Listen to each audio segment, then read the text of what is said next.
الحمد والشكر لله نحمده ونستعينه ونستغفره ونستهديه ونعوذ بالله من شرور أنفسنا ومن سيئات أعمالنا من يهد الله فهو المهتد ومن يضلل فلن تجد له وليا مرشدا لا إله إلا الله وحده لا شريك له أشهد أن محمدا عبده ورسوله لا نبي بعده اللهم صل على محمد وعلى آل محمد كما صليت على آل إبراهيم إنك حميد مجيد اللهم بارك على محمد وعلى آل محمد كما باركت على آل إبراهيم إنك حميد مجيد بعد فيا أيها المسلمون رحمكم الله اتقوا الله تقوى ولا تموتن إلا وأنتم مسلمون أطيعوا الله وأطيعوا الرسول قال الله تعالى في كتابه المجيد أعوذ بالله من الشيطان الرجيم واتقوا فتنة لا تصيبن الذين ظلموا منكم خاصة واعلموا أن الله شديد العقاب معاشر المسلمين جماعة الأحياء Alhamdulillah beliau dan disebutkan oleh Allah untuk ramai-ramai berjamaah memakmurkan rumah Allah dalam rangka melaksanakan salat Jumat. Semoga Allah memberikan amalan kita ini sebagai amalan yang terbaik. Amin. Bapak, Ibu-ibu jamaah, alhamdulillah pada kesempatan ini mari kembali kita merenungkan beberapa firman Allah Subhanahu wa taala untuk menjadi peringatan kembali dalam menjalani hidup kebahagiaan. Ayat yang saya bacakan tadi artinya takutlah fitnah yang tidak hanya mengenai orang-orang yang zalim di antara kamu saja. Dan ketahuilah bahwa Allah sangat berat azabnya. Dalam ayat ini disebutkan fitnah. Fitnah ini bersifat atau laknat, atau bala, atau azab, atau ubah. Itu yang maksudkan di sini dengan fitnah.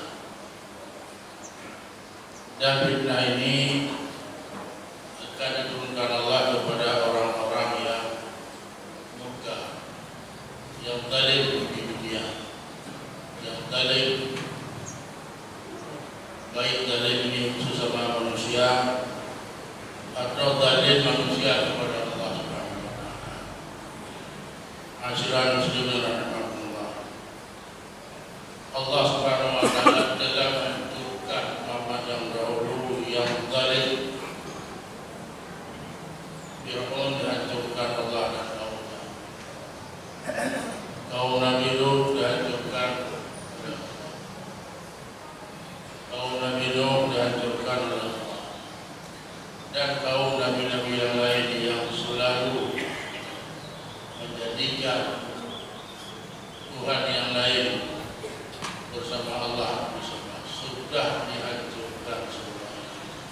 Sehingga Allah berfirman, "Wakadzalika akhdhu rabbika idza akhadha wa hiya zalimah inna akhdaha shadid."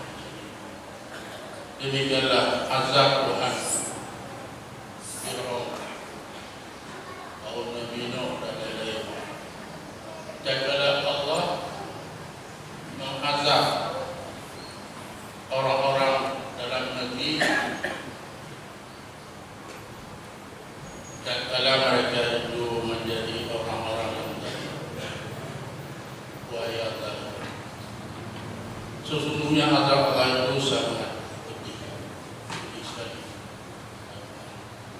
Jadi diazabkan oleh Allah umat-umat terdahulu gara-gara mereka zalim. Dan semua yang telah diazabkan dunia ini ini gara-gara tadi. Dan apabila orang tidak zalim, Allah mengharamkan atas dirinya untuk mengazab. Allah berfirman dalam surah yang lain, "Wa ma kana rabbuka liyuhlikal qura bidzulmin wa ahliha." Dan tidaklah Tuhan kamu menghancurkan negeri-negeri secara zalim, yakni menganiaya orang-orang itu oleh Allah, tidak pernah. Padahal mereka itu orang-orang yang saleh, padahal mereka itu orang-orang yang lalai, tidak ada peringatan, tidak jaga Allah.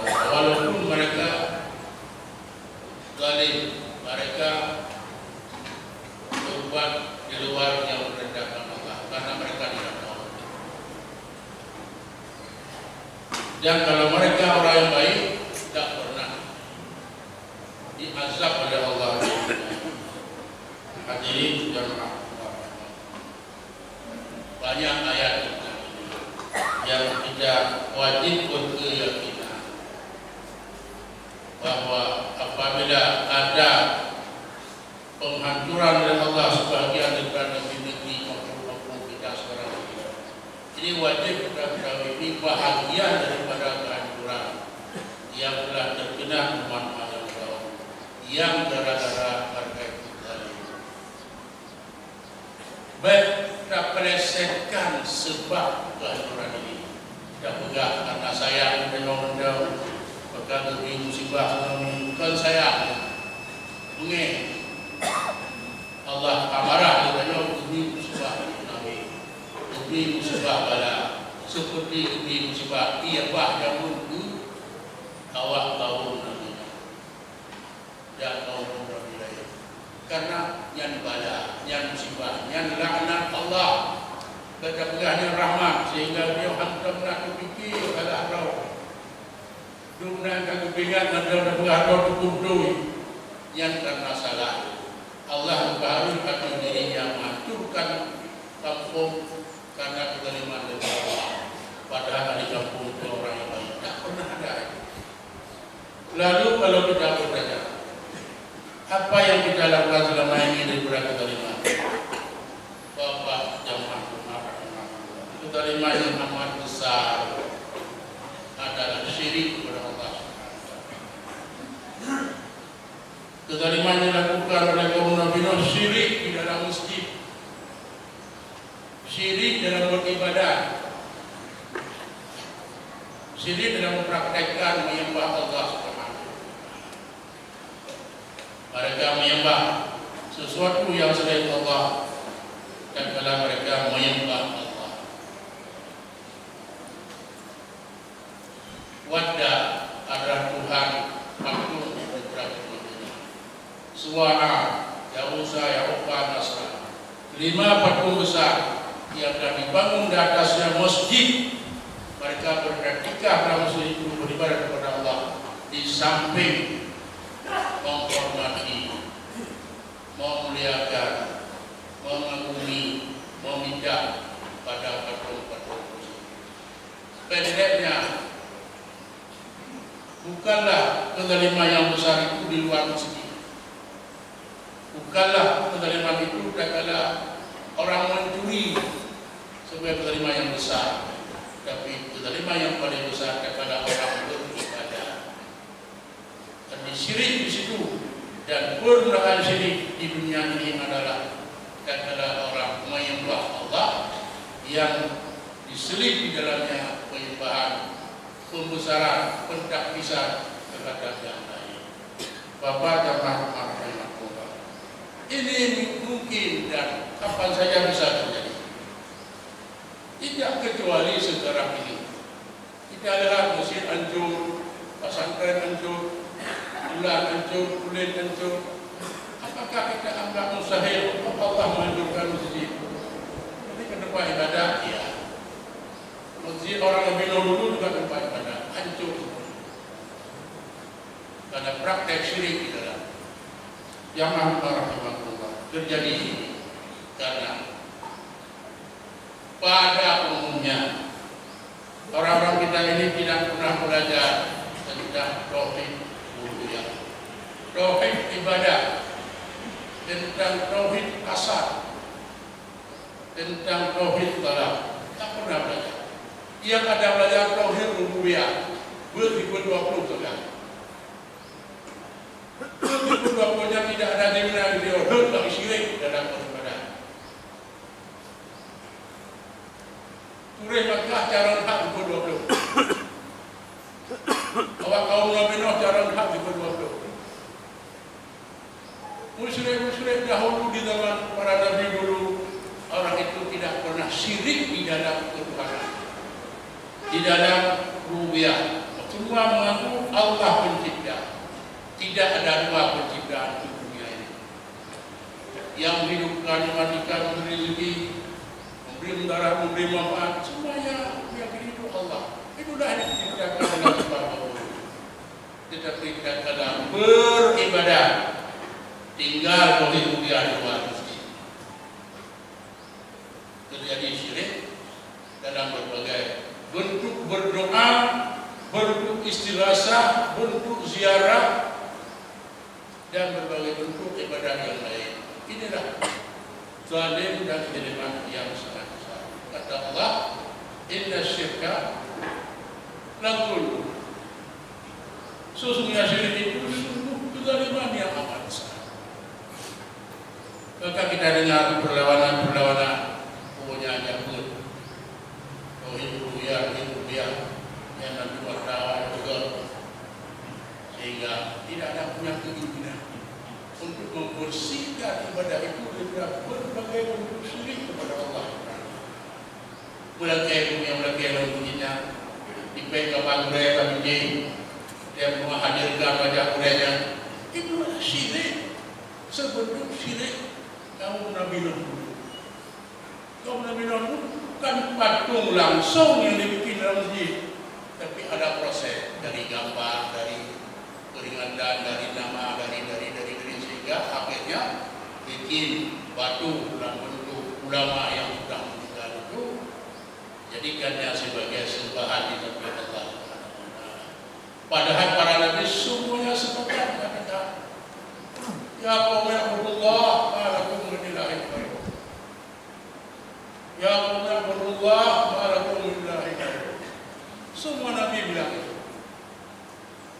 Hai kaumku, sembahlah Allah saja. Tidak ada sesembahan bagi kamu selain Allah. Bukan hanya tauhid dalam rububiyah, tapi tauhid dalam rububiyah ini masalah yang sangat bermasalah. Dunia jadi syirik karena tidak benar tauhid rububiyah ini. Di mana-mana tempat ibadah, praktek ibadah, semua yang kita lakukan juga sebagai perbuatan agama, perbuatan kepada Allah. Makin besar syirik, di situ makin maju dan banyak berbuat. Na'udzubillah min dzalik. Dan kalau Allah menurunkan bala dan fitnahnya, azab pada kita, jangan kita bilang Allah hanya kendaki sayang, kendaki sayang Nabi Nuh, Nabi Nyau, Bapak Ibu, kembalilah kita kepada jalan yang benar yang pertama. Belajarlah tauhid itu dengan sebenar-benarnya. Yang sudah kita belajar daripada sifat rububiyah, belajarlah. Tapi jangan hanya itu, tidak jaminan kita akan terjerumus dalam syirik di dalam ibadah. Belajarlah tauhid rububiyah yang berdasarkan Al-Quran dan hadis, yang banyak buku-buku digarap oleh para ulama salaf. Semoga kita akan bergabung dengan mereka di dunia dan akhirat. Amin. Barakallahu lakum fil Qur'anil azim wa nafa'ani wa taqabbala minni wa minkum tilawatahu wa sallallahu. Aqulu qawli hadza wa astaghfirullaha lakum wa lisa'iril muslimin wal muslimat wal mu'minina wal mu'minat fastaghfiruhu innahu huwal ghafurur rahim.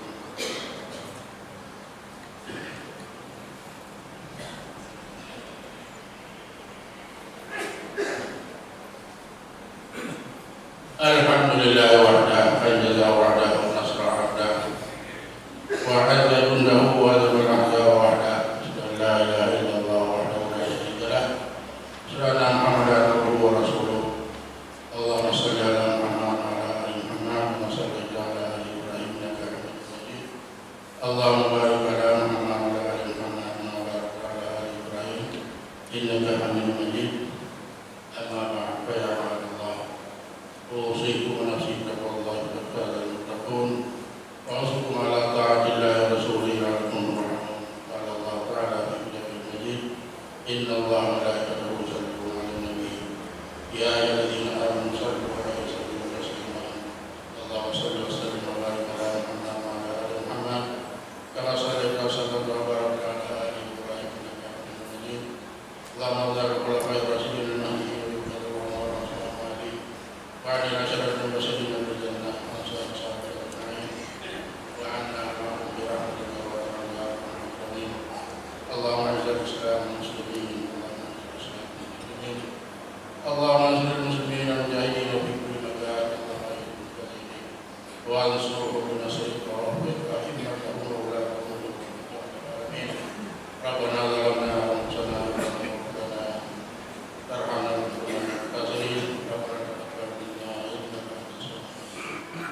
وعلينا إنك التواب الرحيم. ربنا آتنا في الدنيا حسنة وفي الآخرة حسنة وقنا عذاب النار. سبحان الله إن الله يأمر بالإحسان وإيتاء ذي القربى وينهى عن الفحشاء والمنكر والبغي يعظكم لعلكم تذكرون. اذكروا الله العظيم الجليل